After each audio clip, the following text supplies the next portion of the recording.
Selamat pagi Bapak Ibu dan saudara-saudaraku. Semoga pagi ini kita semua bangun dengan sehat, selalu semangat dan bahagia dalam anugerah Tuhan kita Yesus Kristus. Senang sekali saya menjumpai Bapak Ibu dan saudara sekalian. Kita di acara Renungan Pagi edisi 13 Januari 2023. Pagi ini bacaan kita dari 2 Samuel pasal 13 ayat 1 sampai 5 demikian. Sesudah itu terjadilah yang berikut. Absalom bin Daud mempunyai seorang adik perempuan yang cantik namanya Tamar. Dan Amnon bin Daud jatuh cinta kepadanya. Hati Amnon sangat tergoda sehingga ia jatuh sakit karena Tamar saudaranya itu. Sebab anak perempuan itu masih perawan dan menurut anggapan Amnon mustahil untuk melakukan sesuatu terhadap dia.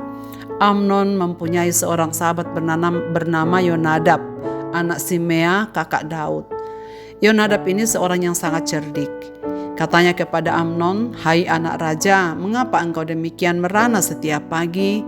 Tidakkah lebih baik engkau memberitahukannya kepadaku?" Kata Amnon kepadanya, "Aku cinta kepada Tamar, adik perempuan Absalom, saudaraku itu."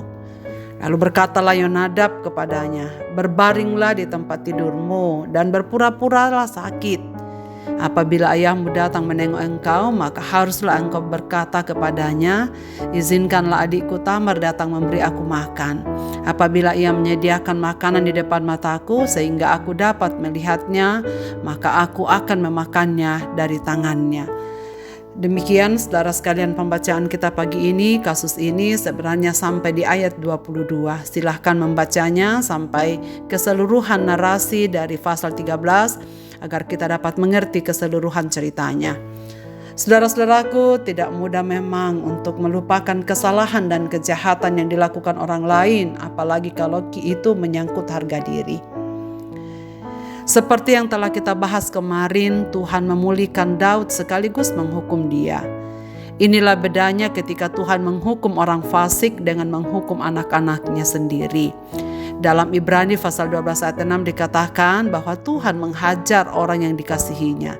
Demikian juga dalam 1 Korintus pasal 11 ayat 32 menyatakan bahwa penghukuman kita dengan penghukuman bagi dunia ini berbeda. Bedanya di mana? Bedanya adalah Tuhan menghukum dunia ini dengan kehangatan murkanya, sedangkan Tuhan menghukum anak-anaknya dengan kehangatan cinta kasihnya untuk mendisiplin kita. Itulah sebabnya kerohanian Daud tidak mungkin dipulihkan tanpa adanya hukuman dari Tuhan. Kerohanian Daud harus pulih sejalan dengan hukuman yang sedang ditanggungnya. Saudara sekalian, bacaan kita pagi ini menunjukkan bagaimana bibit-bibit kekacauan mulai terjadi di tengah-tengah keluarga Daud. Bibit yang akan memuncak dalam kematian Amnon dan juga Absalom. Tetapi apakah adil kalau Tuhan menghantam anak-anak Daud untuk menghukum Daud? Jawabannya adalah Allah pasti adil.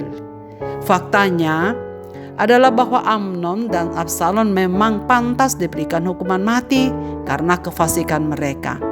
Amnon adalah orang fasik yang dengan kejam memperkosa adiknya Tamar. Tetapi meskipun demikian, manusia tidak boleh menghukum mati Amnon. Karena hukuman bagi pemerkosa bukanlah hukuman mati sebagaimana yang dituliskan di dalam kitab Taurat. Karena itu Absalom yang membunuh Amnon dan lebih lagi yang memberontak terhadap ayahnya sendiri memang seharusnya dihukum mati. Jadi kita lihat tidak pernah ada tindakan Tuhan yang melawan konsep keadilannya sendiri. Bagaimanakah hubungan darah antara Amnon dan Tamar? Hubungan antara Amnon dan Tamar adalah adik kakak, seayah tetapi tak seibu. Amnon adalah anak sulung laki-laki Daud dari istri pertamanya yang bernama Ahinoam. Tamar adalah anak perempuan Daud dari istri Daud yang ketiga yang bernama Maakah. Amnon jatuh cinta kepada Tamar, namun cinta yang bagaimana terpendam di hati Amnon? Mungkin hampir dipastikan Amnon tertarik terhadap Tamar karena kecantikannya. Tamar sendiri artinya pohon palem. Tamar dapat digambarkan sebagai gadis yang indah parasnya.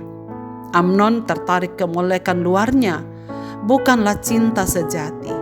Bukanlah cinta yang mendambakan kebahagiaan untuk hidup bersama. Namun yang berpusat pada keegoisan pribadi demi memenuhi nafsu berahinya. Saudara sekalian, siasat apa yang diusulkan Yonadab kepada Amnon agar keinginannya tercapai?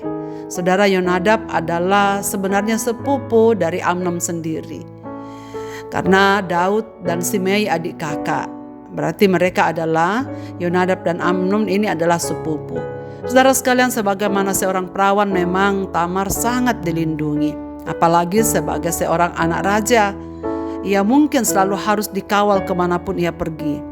Dalam penjagaan yang ketat seperti itu, pria tidak bisa menemuinya sendiri termasuk kakak, adik laki-laki.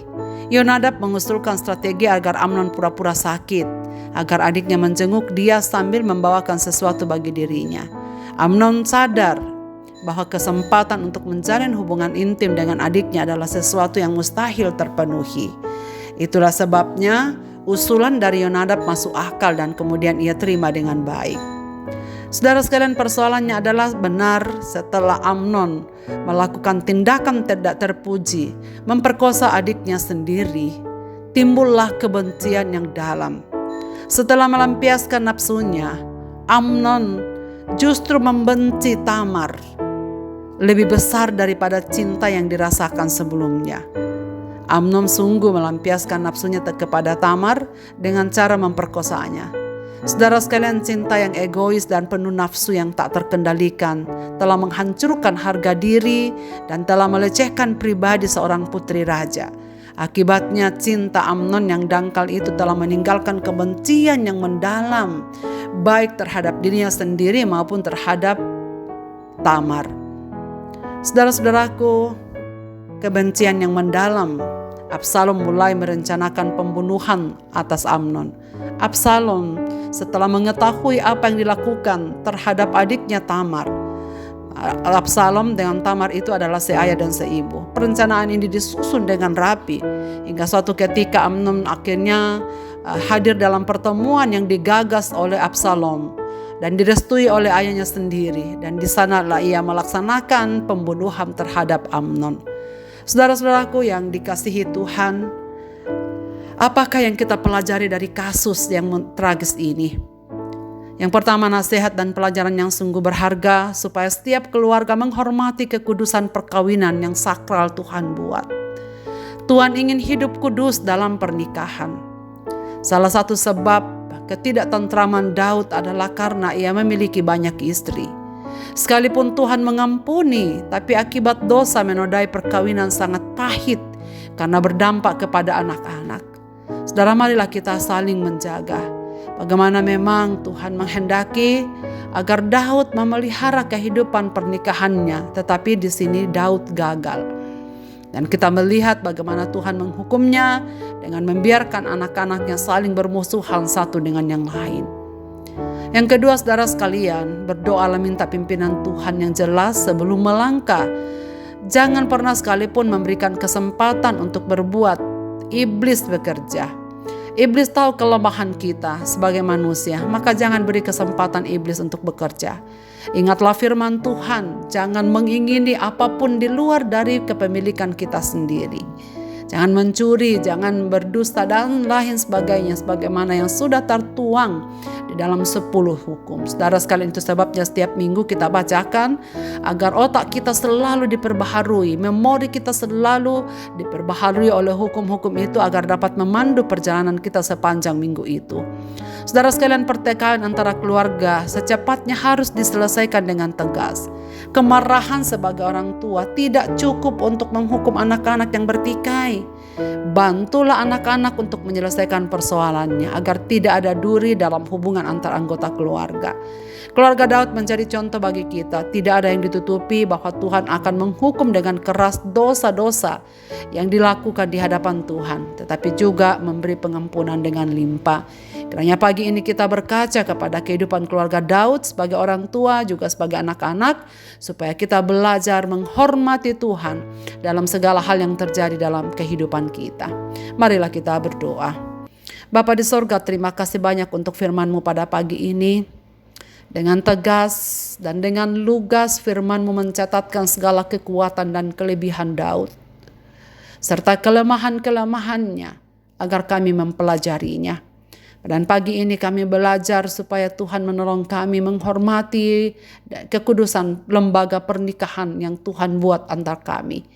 Tuhan tolonglah kami supaya kami tetap saling menjaga satu dengan yang lain di tengah-tengah keluarga kecil kami. Agar keluarga kami seutuhnya menjadi tempat untuk memuliakan Tuhan. Kiranya Tuhan menjauhkan kami dari segala pencobaan, agar kami sebagai orang tua dan anak-anak saling merawat, saling membantu, saling mendukung untuk tetap hidup di dalam firman-Mu.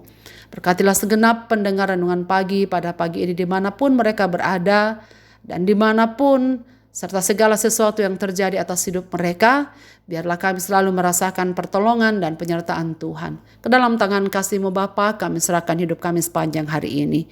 Dalam Kristus Tuhan kami berdoa. Amin. Selamat beraktivitas Bapak, Ibu, dan saudara-saudaraku. Tuhan Yesus memberkati kita sekalian.